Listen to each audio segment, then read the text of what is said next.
Layaknya seorang terapis salon, si anak perempuan ini kemudian sibuk melepas hiasan nail art-nya.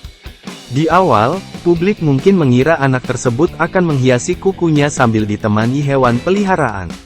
Sayangnya dugaan itu meleset, anak tersebut justru melakukan hal tak terduga.